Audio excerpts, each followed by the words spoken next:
Assalamualaikum rencangan sadayana. Capek tuh sih ditanya kabar wae.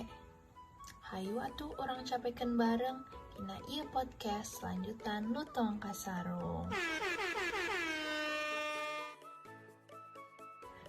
Oh my god, seneng pisan rencangan sadayana keneh mantengkeun ieu podcast nepi ka episode seberahanya. Katilu pamit salah. Hai, tepangkeun Abdi Vanessa, host episode 3 anu bakal ngarencangan aranjeun sadayana. Teu kudu lami-lami atunya, urang langsung ngadongeng wae. Lutung Kasarung, apal kagorengan tur kakejaman ti Purbararang.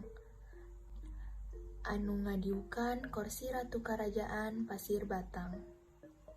Lutung Kasarung atawa Pangeran Gurumindah bener-bener hayang masihan pelajaran ka ratu anu kejam eta.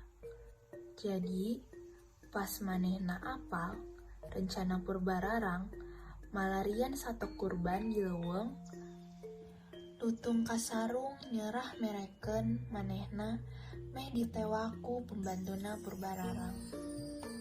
Saacan dijadikeun kurbanan, Lutung Kasarung jual ngamuk jeung ngaruksak sagala nu aya di istana Pasir Batang.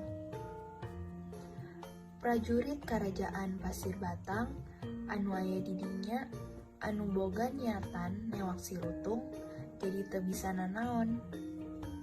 Lutung Kasarung nunjukkeun pikeun manehna teh musuh kabeh prajurit Karajaan Pasir Batang.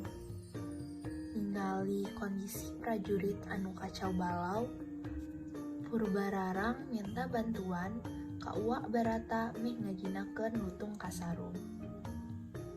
Anu matak aneh, Lutung Kasarung jiga teu boga niatan jang nyerang Uwak Barata. Purbararang langsung minta Uwak Barata miceun Lutung Kasarung ka leuweung, di mana adina Purbasari dipiceun. Purbararang hayang Purbasari dimangsa ku Lutung Kasarung, anu dianggap Purbararang si Lutung teh sato anu buas pisan. Uwak Barata lengset mawa Lutung Kasarung ka leuweung di mana Purbasari dipiceun. Uwak Barata yakin eta lutung teh lain lutung biasa. Kusabab eta, manehna ngomong ka Lutung Kasarung. Pas aranjeunna panggih jeung Purbasari. Lutung, putri anu ayeuna aya di hareupeun anjeun nyaeta putri bangsa ti Prabu Tapa Agung. Manehna putri anu bager, anu sakuduna jadi ratu Karajaan Pasir Batang. Gara-gara kekuatan anu jahat, manehna bisa aya dina ieu leuweung. Kusabab eta, anjeun kudu ngajaga ieu putri kabanggaan urang sadaya.